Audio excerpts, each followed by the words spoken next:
Seja muito bem-vindo ao Dedo no Pulso, o podcast da Ecoagro. Análise com sensibilidade, precisão e visão estratégica dos movimentos do agronegócio e da economia. Toda semana, nosso economista-chefe Antônio da Luz interpreta os dados mais relevantes com profundidade, didática e realismo. Um conteúdo direto da fonte, com tudo o que você precisa saber sobre macroeconomia, mercado agropecuário e o cenário político-econômico. Porque, para antecipar tendências, é preciso ter o dedo no pulso do mercado. Ecoagro, o elo entre o agronegócio e o mercado de capitais.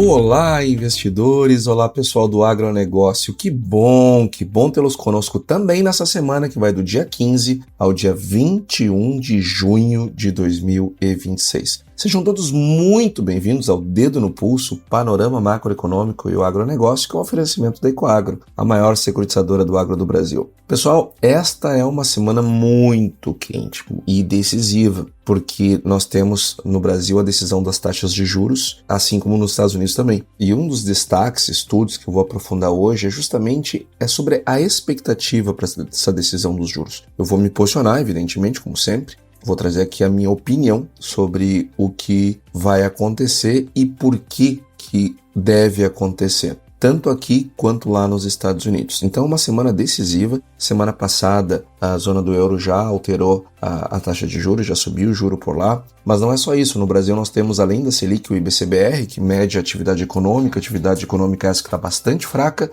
assim como vendas no varejo, que estão bastante enfraquecidas e em processo de desaceleração, o que nos preocupa bastante, porque, de um lado, Selic elevada traz, de outro, uma atividade econômica muito, muito fraca. Nós vamos ter IGP-10, e também quero ver o que vai sair do Boletim Focus do Banco Central. Afinal de contas, a gente tem tido sistematicamente uma desancoragem das expectativas e isso tem trazido bastante preocupação para todos nós. Lá nos Estados Unidos também tem decisão de taxa de juros. É quarta-feira, né? Vai ser a super quarta aqui e lá com decisão de juros. E além das taxas de juros, nós vamos ter as projeções da taxa de juros para o primeiro ano, para este e para o próximo ano.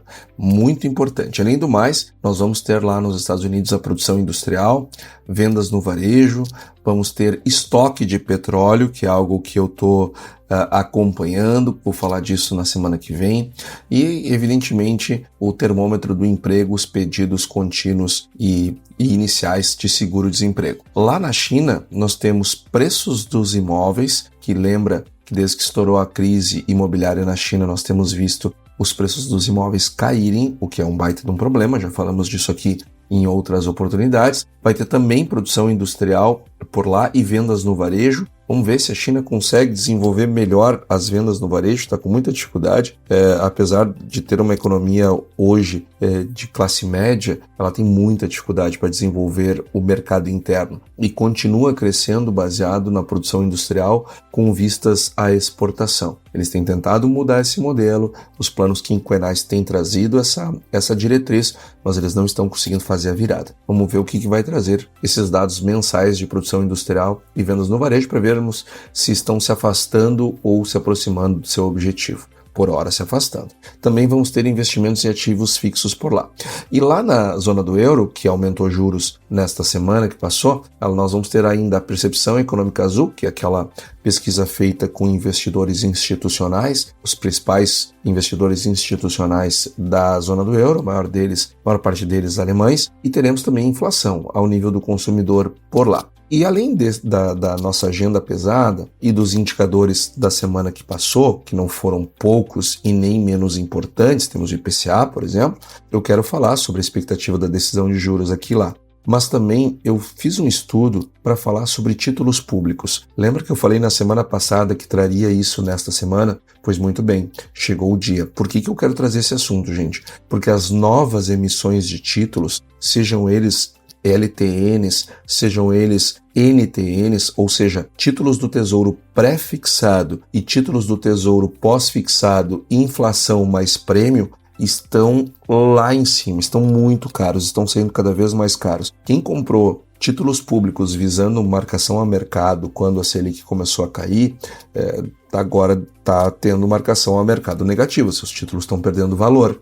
E entender o que está acontecendo é importante, porque isso encarece muito a dívida pública e fala muito sobre a confiança do mercado em relação ao Brasil. Isso é muito importante, gente, muito importante mesmo. E eu vou trazer aqui os motivos pelos quais os juros estão subindo no Brasil. E, de certo modo, isso colabora também para a decisão de juros por parte do Copom, porque as coisas elas são interligadas, elas se retroalimentam. Uma Selic alta determina emissões mais caras, mas emissões mais caras também determinam Selic mais alta. Então, vamos trazer um estudo sobre isso e eu vou também atualizar o fluxo cambial. Vou atualizar aqui o que está acontecendo com a taxa de câmbio no Brasil e se está entrando mais ou menos estrangeiros na B3, o que é uma pressão na taxa de câmbio. Lembra que entrou muito dinheiro estrangeiro nos primeiros 3 meses do ano e depois começou a sair. Agora eu já tenho o dado fechado de maio e os primeiros 10 dias de junho, então vou trazer aqui o dado fechado de maio e o balanço de junho para que nós tenhamos clareza de para onde vai a taxa de câmbio. Claro, né? Tudo o mais constante, porque afinal de contas a taxa de câmbio é aquele indicador macroeconômico que serve para a gente errar, né? Mas, por quê? Porque tem muita incerteza, a depender do que acontece na geopolítica, por exemplo, pegar algo que está bastante forte neste momento, nós temos alterações significativas na taxa de câmbio. Agora, tudo o mais constante, a gente consegue ter uma boa modelagem de perspectiva a partir da entrada e saída de dólares do Brasil. Então, o movimento mais importante que está havendo neste momento, aliás, que dominou 2026, foi a entrada e saída de dinheiro estrangeiro via aplicação na B3 e na compra de títulos públicos no Brasil. Então é disso que nós estamos falando.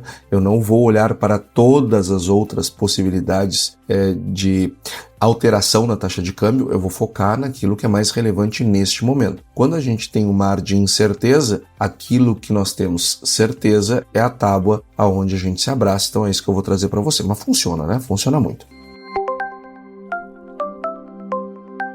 Agora, eu quero começar, até para nós chegarmos na discussão sobre os juros, eu preciso passar pelo IPCA, que foi que nós tivemos na semana passada. Ele veio 0,58 na leitura de maio. Acima da expectativa, havia um consenso do mercado em 0,53, veio 0,58. E este dado trouxe a inflação em 12 meses para 4,72. Então vamos lembrar aqui. A meta que o Copom ele tem um mandato para ir atrás é de 3%. Mandato esse determinado pelo Conselho Monetário Nacional, hoje presidido pelo ministro Dario Durigan. Agora, o Conselho Monetário Nacional determina 3%, mas ele dá uma banda para cima e para baixo de 1,5%. Qualquer coisa que estiver dentro dessa banda está cumprindo a meta dentro do intervalo de aceitação. Logo, o teto da meta é 4,5%. E a inflação em 12 meses encontra-se em 4,72. Já havia uma expectativa que furasse o teto da meta, que ele viesse para 4,66, mas ele veio para 4,72. Então, além de estourar a meta, estourou o teto da meta e veio acima da expectativa média do mercado. A inflação presente está subindo e subindo forte. Lembrando, a título de curiosidade, ali em fevereiro, nós estávamos antes da guerra, portanto, né? Nós estávamos com uma inflação de 3,81. Então vejam como nós já tem quase um ponto percentual a mais do que tínhamos lá em fevereiro. Isso que só tiveram 3 meses, março, abril e maio. Em 3 meses nós colocamos quase um ponto percentual a mais na inflação de 12 meses. Então, isto aqui é muito importante porque está na mesa do Copom. Este dado, com certeza, está na mesa do Copom. Então vejam, se transportem comigo lá para uma cadeira do Copom. Faz de conta que eu e você que está me ouvindo agora somos membros do Copom e vamos nos reunir na terça e na quarta no final do dia anunciaremos a nossa decisão através de um comunicado. E nós temos um mandato que, se nós não cumprirmos, nós podemos inclusive ser impeachmentados por descumprimento da meta de inflação, sem as devidas justificativas. Se as justificativas não forem aceitas, nós poderemos ser impeachmentados, mancharmos nosso nome e entrarmos para a história como um Copom leniente que foi impeachmentado por não cumprir meta. Muito bem. Aí nós olhamos para a meta, ela é 3. E olhamos para o teto da meta, é 4,5. Está 4,72 no curto prazo. Então, vejam como isto assusta para eu baixar juro. Além do mais, quando eu olho para a inflação por segmento, eu vejo que o principal driver de aumento da inflação, que foi o preço dos combustíveis, e ele foi o estopim da inflação, ele teve uma deflação em maio, de 0,46. Em abril, ele já tinha vindo muito próximo do 0,06. Por quê? Porque como caiu o preço do petróleo para baixo de $100, o diesel que nós importamos, ele entrou mais barato do que estava entrando. Consequentemente, ele é 1/4 mais ou menos do consumo brasileiro, caiu o preço do diesel na bomba. Um pouquinho, mas caiu, o suficiente para derrubar a inflação. Ficou estável em abril e deflacionou o grupo Transportes em maio. Só que alimentos, que já tinha subido 1,34 em abril, agora subiu 1,33. De novo, alimentos subindo acima de 1% ao mês. A habitação veio 1,22, vestuário 0,62, saúde e cuidados pessoais 0,9. Então vejam que nós estamos tendo um aumento da inflação sem o mesmo fator que estava criando a inflação, ele não estava mais. Aí ele deu impulso, gerou a inércia inflacionária e aí a segunda derivada se encarrega de gerar esses efeitos inerciais da inflação, aos quais nós já discutimos aqui no Dedo no Pulso várias vezes. Inclusive, isto é uma parte da base teórica que justifica, por exemplo, o porquê que se aumenta juro mesmo quando a inflação é de oferta e não de demanda. Mas os juros foram desenhados para resolver a inflação de demanda. Verdade. O problema é que uma inflação de oferta gera inércia inflacionária.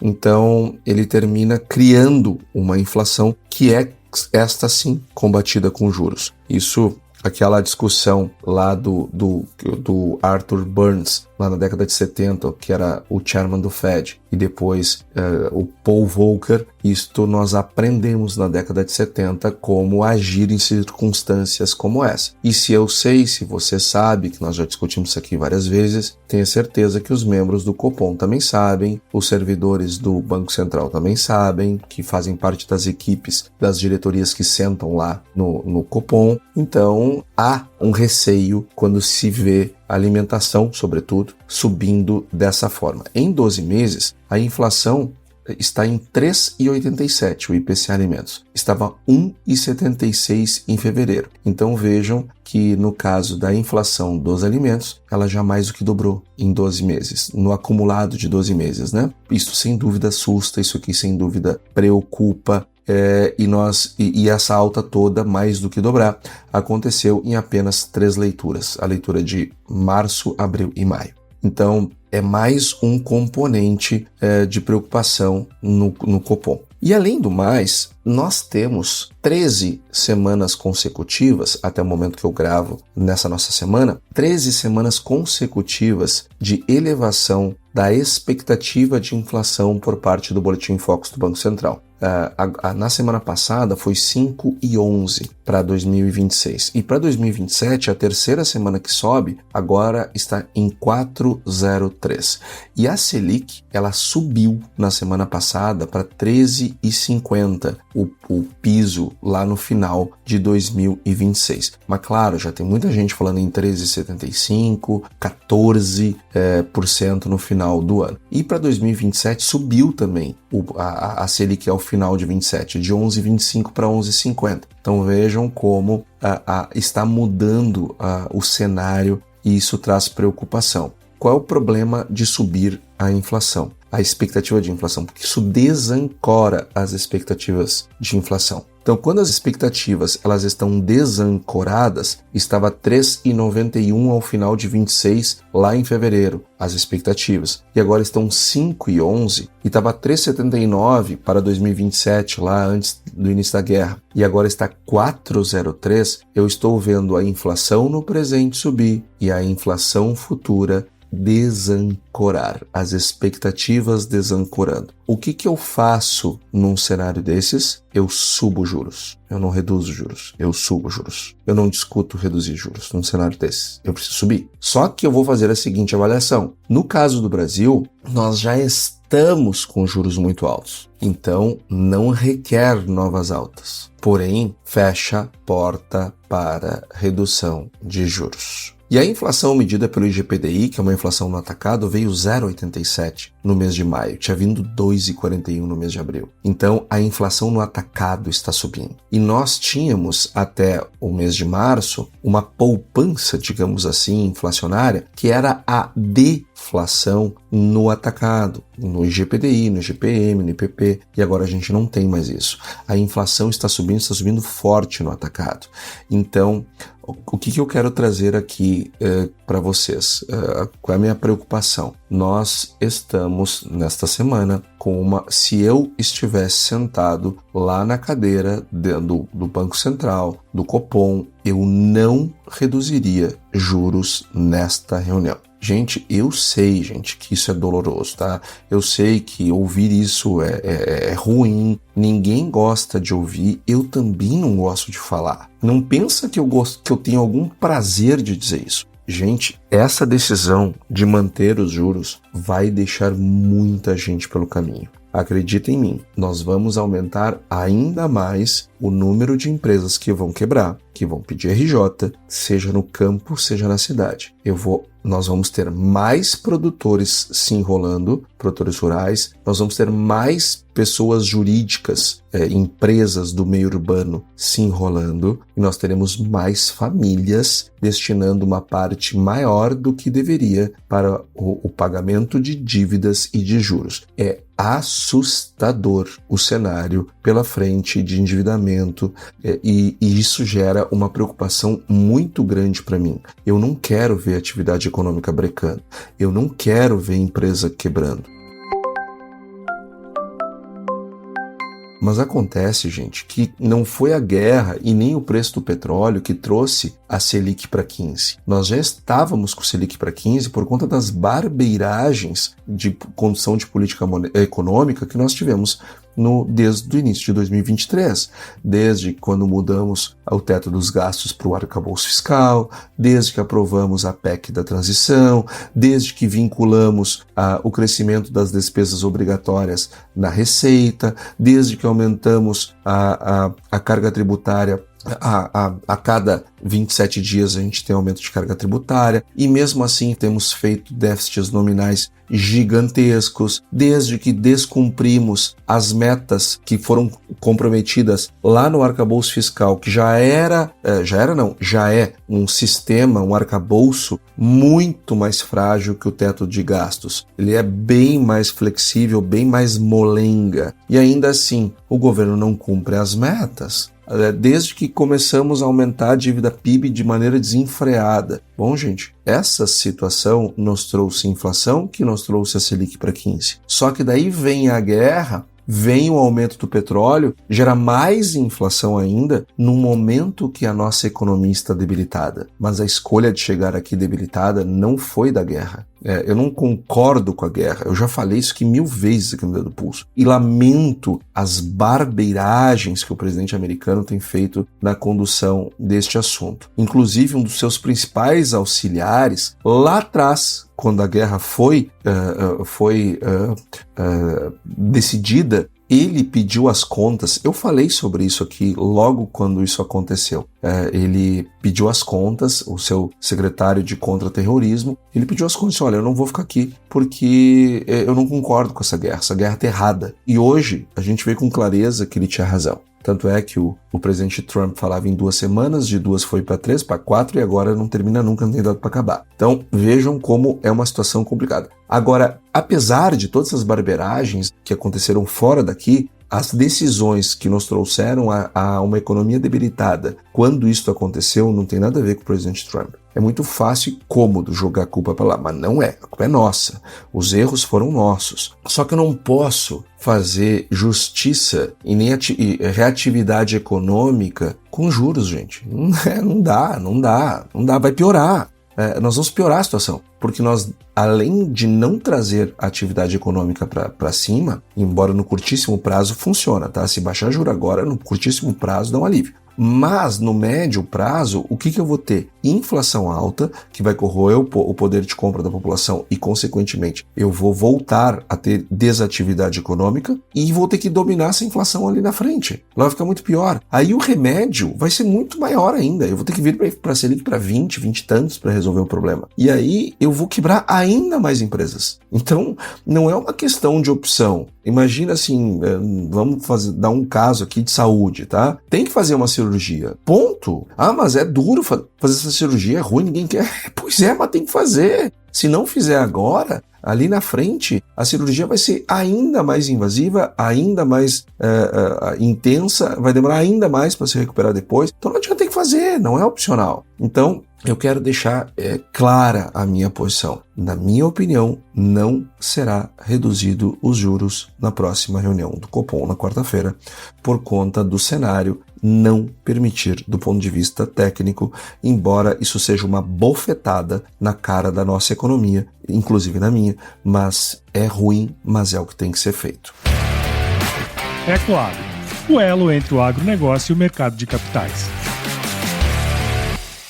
E agora eu quero trazer um outro componente que corrobora com a não redução de juros. Eu preciso falar de uma coisa que eu já venho guardando há semanas, e na semana passada, inclusive, eu disse que eu ia falar nesta semana, porque agora ela ficou urgente, que são os juros brasileiros que voltaram a subir. Não os juros de Selic, os juros emitidos pelo governo. A curva longa de 10 anos, ela foi para 14,50. E eu pergunto para você, se você tivesse sentado lá no Copom, você baixaria juros com um título de 10 anos do Brasil sendo emitido a 14,50, como aconteceu nessa semana passada?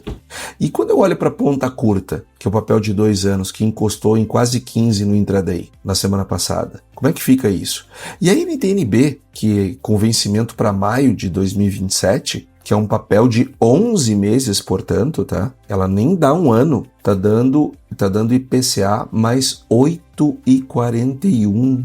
Gente, um prêmio acima da inflação de 8,41% de juro real por 11 meses. É isso que o mercado está cobrando para emprestar dinheiro para o Tesouro por menos de um ano. Eu vou repetir, porque vale a pena para você parar para sentir esse número junto comigo. Sinta esse número. 8,4% acima da inflação, um papel que vence em maio do ano que vem. Gente, isso não é normal, gente, isso é um sinal muito grave. E aqui está o detalhe que muda toda essa interpretação que as pessoas às vezes têm otimistas sobre juros. Isso aconteceu enquanto o Banco Central estava cortando juros. É isto que me assusta mais, porque a Selic, ela está num movimento de redução de juros. A Selic saiu de 15% em março para 14,50% depois de 2 cortes de 25 pontos. A curva subir enquanto a taxa básica cai significa que o mercado deixou de comprar a trajetória de queda que o Banco Central estava vendendo. Então, isso daqui é uma revisão de cenário. Não é só minha, é o mercado, gente. É o mercado revisando o cenário. E nesta semana que nós estamos, que o Copom vai se reunir para decidir os juros, o mercado está dividido, é verdade, entre um corte de 25 bips, de 0,25, ou com um tom muito duro, né? E seria o terceiro seguido, mas aí um comunicado duro e deixando claro uma pausa limpa. Mas o que eu vou defender hoje é que essa decisão ela vai ser a mais difícil que o comitê vai ter que tomar em 2026. Embora eu já disse, eu não reduziria juros.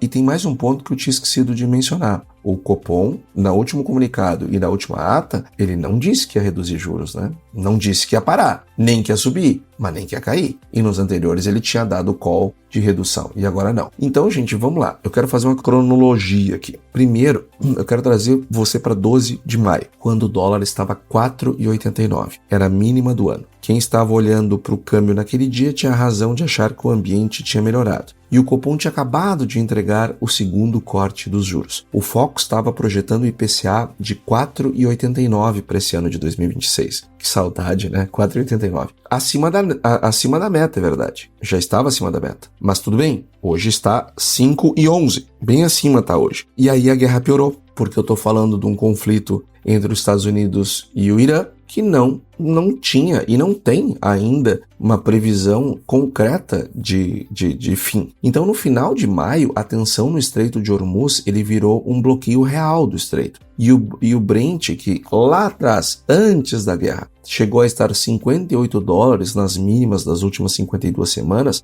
ele disparou e em 21 de maio ele estava operando ali no intervalo, aquela semana do 21 de maio, ali no intervalo entre 102 e 110. Mas no pico ele chegou a bater $126,4, $126 o barril. E o petróleo a $126 o barril significa combustível mais caro aqui no Brasil. E aí nós temos aqueles efeitos em cadeia que eu mencionava lá atrás. Vou pegar o caso do agro, né? Eu vou ter frete mais caro, fertilizante mais caro, eu vou ter industrialização do alimento mais caro, transporte para distribuição mais caro, da distribuição para o varejo mais caro, o alimento vai chegar mais caro ao consumidor. Isso, gente, quem está aqui no dedo no pulso sabe, né? Antecipamos esse movimento lá atrás, a gente avisou que os alimentos iam começar a subir por causa disso. E aí veio o IPCA 15 de abril já acelerando forte, 0,89% no único mês, puxado por combustíveis e já alimentos. Mas o grande evento ele veio na primeira semana de junho, quando o payroll lá nos Estados Unidos saiu para maio e o número veio 172 mil vagas criadas num único mês. Quando havia um consenso de mercado que seria algo entre 80 e 85, veio o dobro da expectativa. Então, neste mesmo dia, o CPI lá nos Estados Unidos, que é o IPCA deles, de maio, ele confirmou um estrago de 4,2% ao ano,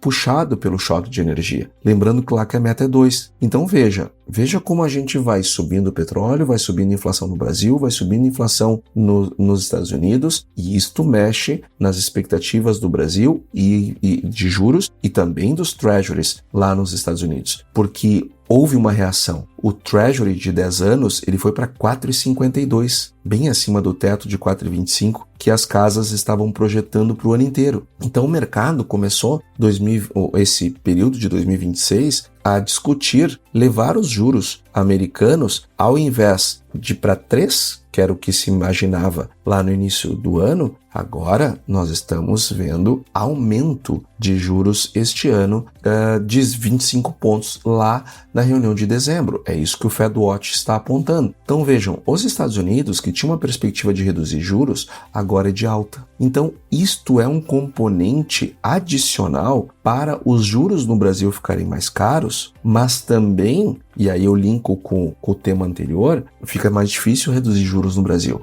E aí o Brasil sente isso, porque o pré-fixado 2029 ele foi a 14,52 numa única sessão.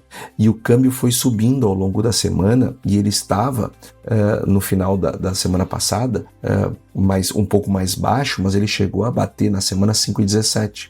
Então, o que nós temos hoje? Hoje nós temos um título pré-fixado que vence daqui 2 anos a 14,43. próximo da máxima do ano. Por quê? Porque o acordo de paz, ele remove o prêmio geopolítico, que é o barril, mas os outros prêmios ficaram. E é estes outros prêmios que eu quero trazer para você, para que fique claro que não basta o Estreito de Hormuz reabrir. Eu tenho hoje uma situação mais complexa no Brasil. Eu tenho 5 vetores de alta dos juros aqui no Brasil. O primeiro deles, eu já falei, sem dúvida, o choque do petróleo. Não tenha dúvida que ele gera inflação aqui nos Estados Unidos, e isto é precificado pelo Copom. Mas eu tenho um segundo vetor, que é o Fed. Com um juro de 10 anos lá nos Estados Unidos a 4,52 e uma alta precificada para dezembro dos juros, que o FedWatch está apontando que vai subir juros em dezembro, 0,25, piso de toda essa curva emergente, ela sobe, inclusive nós. Essa não é uma lógica muito complicada de nós entendermos. Nenhum investidor global aplica em Brasil com juro nominal inferior ao que consegue com risco próximo de zero nos Estados Unidos,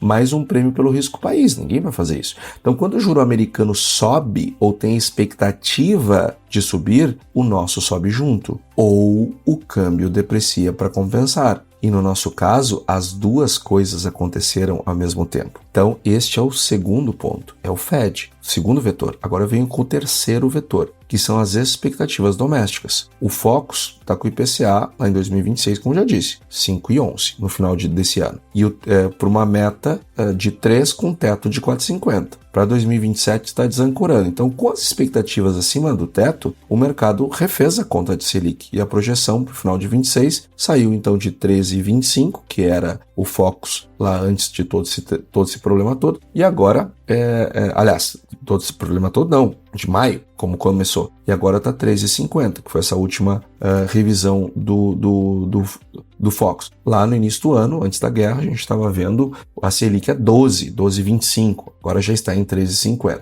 E a XP, ela trouxe, e não só ela, tá? Mas a XP em particular, ela colocou a possibilidade do ciclo parar em 14,25 nesse ano. Eu ainda não... Gente, eu não acho que a gente tem elementos nesse momento para algo tão forte, tá? Eu não duvido que aconteça. Eu não estou dizendo que não pode. Eu só acho que ainda é cedo para projetar tão alto assim. Eu mesmo, eu participo do Focus. O meu Focus está em 13,75 para o final desse ano. Já a XP já está em 14,25. Acho muito forte nesse momento. O quarto vetor, ele é o prêmio fiscal. E isso aqui é muito importante, porque a dívida bruta, ela saiu em 2022, final de 2022, em 71,7% e ela está 77,5%. E o IFE projeta 82% no final desse ano. E pela conta do FMI, vai ser 95% no final de 2026, que é a conta correta, né? Porque eles consideram os títulos emitidos pelo Tesouro que estão em posse do Banco Central como dívida, e é óbvio que isso é dívida. Então, gente, nós estamos falando de 95% de dívida PIB em 2020, no final desse ano. E no meio disso, o Congresso, ele aprovou o kit reeleição, né? Que é a ampliação de transferências e benefícios tributários num orçamento com mais de 90% das despesas engessadas, e além de vários pisos para um monte de categoria, coisas absurdas. E o quinto vetor é o câmbio, porque um câmbio que estava em 4,89, ele ajuda a reduzir o impacto inflacionário, mas quando ele volta a subir e chegou a bater 5,17, em menos de um mês, são 5,8% de depreciação cambial. E aí, o que a gente vê? As importações começam a ficar mais caras, e isto vai impactando o IPCA. Isso vai tornando a situação um pouco mais complicada.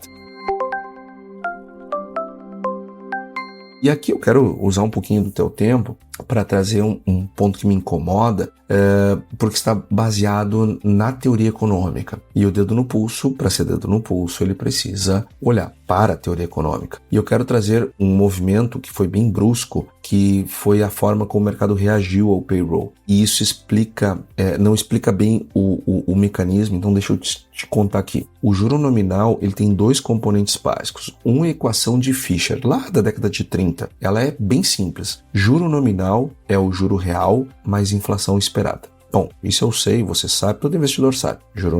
O juro nominal é o juro real mais inflação esperada. Quando o Focus move o IPCA de 4,9 para 5,1, todo o bloco nominal da curva sobe por construção, mesmo que o juro real exigido fique parado, percebe? Mas a NTN-B, ela mostra que o juro real, ele não ficou parado. Ele saiu de 7,93 para 8,41. Este é o juro real. Então, a alta desta semana tem as duas pernas, mais inflação esperada e mais risco exigido. E isso separa o repique inflacionário comum de uma crise de confiança mais robusta, porque esta crise de confiança a gente não enxerga na expectativa de inflação, a gente enxerga na NTN-B subindo para 8,41 do jeito que está subindo. Então soma essa inflação acima de 5 com esse prêmio, né, com esse juro real de 8,41, nós estamos em 13,50. Mais, na verdade, 13,70. Percebe que fica difícil baixar Selic nesse cenário? Percebe que o meu piso de Selic tem que subir junto, senão eu estou errando a conta? A segunda peça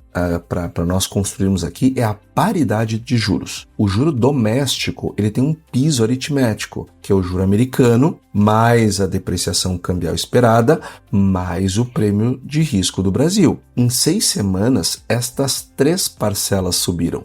O Treasury foi de 4,3% para 4,52%. A depreciação esperada cresceu com o câmbio e o prêmio fiscal eleitoral, que é a parcela que, independente do que acontecer na guerra, isso não faz a menor diferença, porque o acordo de paz não toca, isso tem a ver com o nosso país, com as nossas questões. Então é por isso que o Brasil ele não consegue descolar da curva americana, por mais que o Copom queira.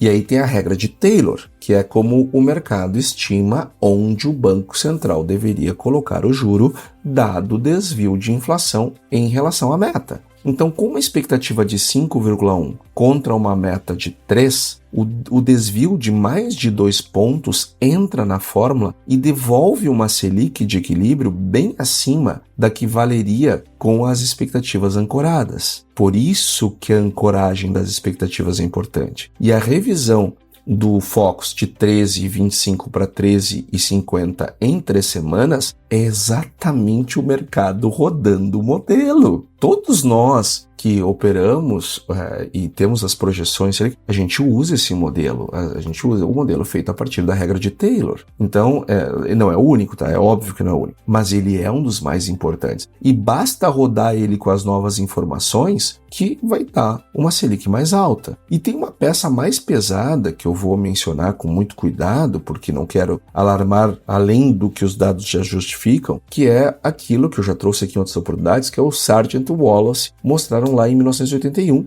que com uma dívida em trajetória explosiva, a política monetária apertada pode ser contraproducente lá na frente, porque aumenta o estoque de dívida e o medo de que o governo vá monetizá-la no futuro. E o Olivier Blanchard aplicou esse argumento ao Brasil, quando fez seu livro-texto lá em 2002, 2003, não me lembro, que foi um paper bem famoso dele. Então, que falava de dominância fiscal. Agora, eu já falei aqui sobre isso. Nós não estamos em dominância fiscal. Agora, com o mercado desancorando desse jeito e com a curva de juros, de dívida PIB subindo desse jeito, que dá medo, dá medo. Então, o Copom, agora do dia 17 e 18 de junho, ele ganha um contorno bem complicado, porque essa decisão ela é a mais difícil que o Copom vai ter que tomar nesse ciclo, na minha opinião. Então, é um dilema que está na mesa, tá?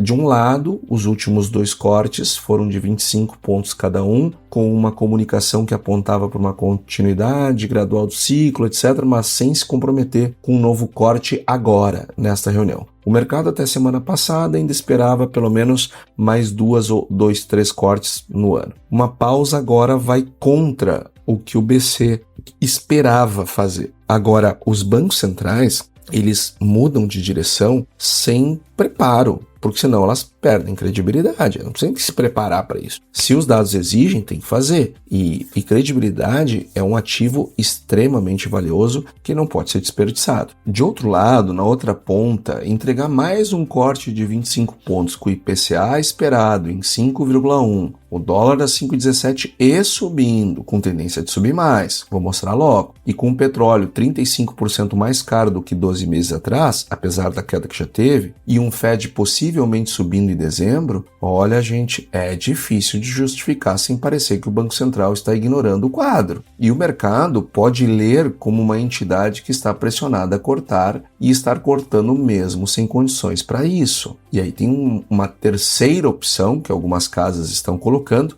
que é cortar 25 pontos e fechar a porta com comunicação clara. Deixa claro que é o último corte do ciclo por tempo indeterminado, que é a próxima reunião, vai ser uma avaliação do impacto do choque externo e que não há compromisso com mais nada. Corte com cara de pausa, como está sendo chamado. Então, são as três possibilidades. A minha leitura é que qualquer uma dessas três alternativas elas tem custo. Não existe saída fácil e o Banco Central vai ter que escolher qual custo ele vai ter que pagar. Se pausar, o mercado pode interpretar como admissão de que o que cortou errado antes. Isso faz parte do jogo, faz parte do game. Eu não estarei entre eles, mas isso pode acontecer. Certamente teremos colegas que farão isso. E isso pode abrir um debate sobre o Banco Central, se vai conseguir voltar a cortar antes das eleições ou não, e aí entra a política no meio, é um problema, tá? Mas para mim o que mais me preocupa não é isso, é cortar sem olhar para o quadro que está tendo. Se cortar com tom duro, a credibilidade dá uma sinalização de corte gradual e ela é preservada formalmente, mas o mercado vai olhar para o IPCA esperado e vai perguntar, nossa, tudo bem, disse que a partir de agora não corta e tal, por conta do quadro, mas cortou, né? Talvez não era de cortar. E se cortar com uma comunicação de pausa, que é o que eu acho possível, né, de se fazer, o mercado vai dissecar cada palavra do comunicado. Então, eu me mantenho achando que o Copom não corta, tá? Não vai cortar. Vai manter os juros altos, lamentavelmente. E o meu second best, né, é o seguinte, olha, corta 0,25 e vem com um tom duríssimo no relatório, no comunicado, né, dizendo que não vai cortar mais, enfim, para reconhecer o quadro. Eu acho que essas são as possibilidades mais prováveis neste momento. E voltando a falar sobre Estados Unidos, eles tiveram um aumento significativo nos pedidos iniciais por seguro-desemprego. Foi uma semana que veio com 229 mil, acima um pouquinho da expectativa que era 220. E os pedidos contínuos continuam no nível mais baixo, 1.800.000. E do lado monetário, eles tiveram um CPI alto. Eles tiveram inflação vindo forte, 0,47, em linha com a expectativa, mas alta. E sabe quanto é que está a inflação ao consumidor lá nos Estados Unidos? 4,17 em 12 meses. A meta deles é 2. Gente, tá mais que o dobro a inflação deles. E o núcleo veio 0,21 e em 12 meses está 2,82. Então a inflação lá tá muito forte. E o IPP, ele veio 1,06 num único mês. 1,06. Sabe quanto é que está o IPP em 12 meses? O índice de preço ao produtor, uma inflação no atacado? 6,42. Gente, como é que o Fed vai baixar juros nesse cenário? Então, por isso que a maioria do mercado acredita que vai ser mantidos os juros agora no dia 17, mas em 29 de julho a maioria acha que vai ser mantido, mas já tem gente dizendo que sobe.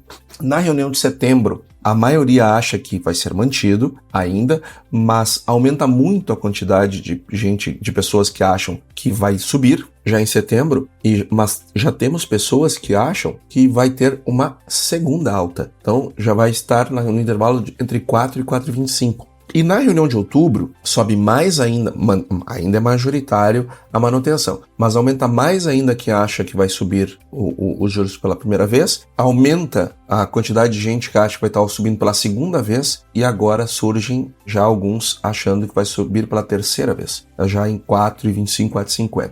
E na reunião de dezembro, aí majoritariamente, as pessoas acham que vai ter uma alta de 25 pontos e aí vai subindo em cadeia, aí já tem gente achando que o juro não vai ser 4, mas sim entre 4,50 e 4,75. Já vai ter gente apostando numa quarta alta dos juros. Então vejam que nos Estados Unidos a tendência é de alta de juros, o que coloca uma situação bem complicada para nós aqui. E além disso, os juros lá na zona do euro subiram de 2,15 para 2,40. Então, juros subindo na zona do euro é mais um componente. E lá na China, eles tiveram um CPI deflacionário, 0,10, e em 12 meses está 1,20. O problema é o PPI, que é a inflação ao nível do produtor, que é a produção de bens. A inflação é essa que eles exportam para o mundo. Está 3,9 o PPI lá na China. Então, a China exportando inflação, ela é um problema.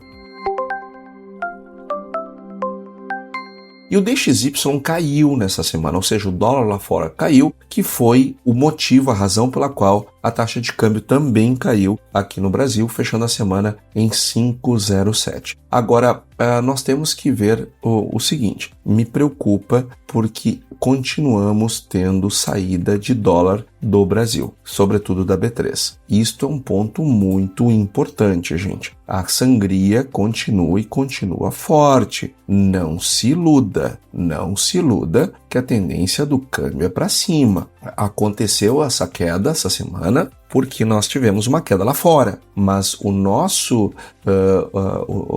fundamentos eles são de alta para a taxa de câmbio. Então, onde é que a gente está vendo isso, tá? Nós fechamos o mês de maio com uma saída, bom, para quem não estava aqui nas últimas semanas, tá? Quem não viu a gente falar sobre câmbio, quem não estava aqui, quem não acompanhou o episódio em que nós antecipamos o início da taxa de câmbio no Brasil. Nós tivemos uma entrada gigante de dólares no Brasil em janeiro, o equivalente a 26,5 bilhões de reais. Depois entrou mais 15,4 em fevereiro, depois mais 12 em março. Em abril só entrou 3. Só que faltando 8 dias para acabar abril, já estava com saída líquida. E aí em maio, gente, saiu 13,3 bilhões de reais de estrangeiros da B3. E em junho até o dia 10, eu tenho uma saída de 3,5 bilhões. Gente, é muita coisa mesmo. Eu estou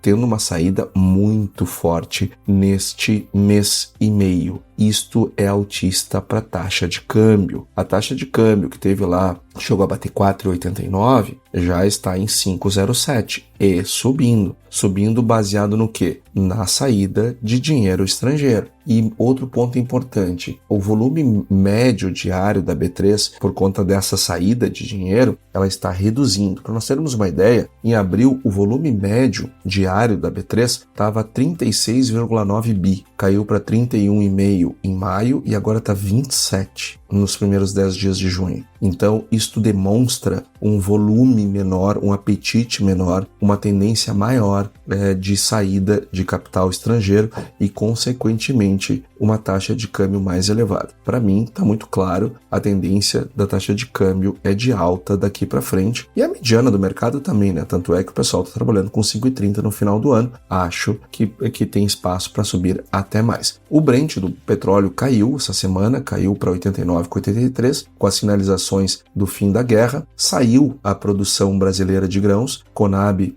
trouxe o 9º levantamento, falando de agro agora, 358,6 milhões de toneladas, um crescimento de 1,8 em relação ao ano passado. Nós estamos vendo também lá no USDA, nós tivemos um resultado bem estável em relação ao mês passado, uma ligeira queda na produção de soja, mas 0,05%, uma estabilidade, portanto.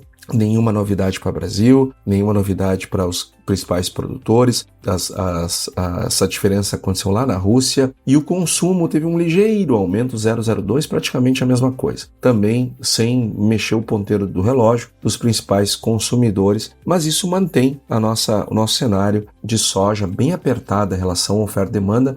O mundo vai consumir 441 milhões e vai produzir 441 milhões. Então não tem folga, não tem margem de erro. Com os estoques caindo em relação ao ano passado, o que é algo bastante positivo. O milho também, nós não tivemos nenhuma grande modificação em escala global do milho. O milho continua com uma perspectiva de produção menor que a do ano de 2026, eu estou falando de 27 agora, mas a projeção do relatório de junho em relação a maio não trouxe grandes modificações. Teve na Índia, é verdade, aumentou um pouco a produção de milho por lá, mas não mudou o ponteiro do relógio da produção mundial. Já o consumo, sim. O consumo teve uma variação positiva.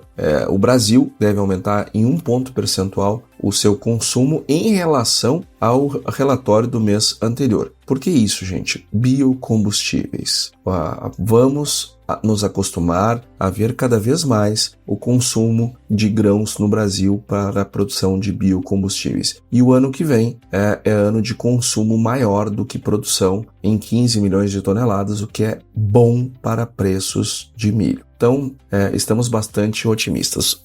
A queda no preço em Chicago aconteceu, tanto na soja quanto no milho, por conta da queda no preço do petróleo, mas o preço da soja aqui no Brasil, ele continua numa tendência de alta, agora R$ 133,00 em Santos, e quando nós olhamos para julho, ele chegou a operar até acima disso, até na casa de R$ 135,00. Os prêmios estão bem positivos nos 3 portos, inclusive setembro passando de $1,20 por bushel o prêmio, enquanto agosto também está na casa de $1 por bushel, mesmo com os preços lá fora caindo, os preços se segurando aqui pelos prêmios, exceto, lógico, o milho, porque o milho caiu para R$ 64,00, porque agora vem a colheita do milho, né, gente? Então é uma tsunami de milho entrando, é natural que caia. E o preço do algodão também nessa mesma batida, caindo agora para 413 centavos por libra-peso, continua ainda um bom preço. E o preço do etanol, que vinha de semanas de quedas muito intensas, essa semana subiu para 2,35, enquanto o açúcar está em $18,09 a saca de 50 quilos, uma semana de ligeira alta. E o café lá no Cerrado Mineiro, a R$ 1.410, a saca de 60 quilos, com uma leve recuperação em relação à semana passada. Então, pessoal, foi isso que eu preparei dessa semana. Eu espero que você tenha gostado. Desejo a todos uma excelente semana e até semana que vem. E aí, você gostou desse podcast? Se gostou, considere compartilhar este episódio com alguma pessoa que irá se beneficiar deste conteúdo e nos ajude a alcançar mais pessoas. O roteiro e apresentação deste episódio foi do economista-chefe da Ecoagro, Antônio da Luz, a produção do Agro Resenha e a edição do Senhor A. Saiba mais sobre a Ecoagro em www.ecoagro.agr.br. Ecoagro, o elo entre o agronegócio e o mercado de capitais.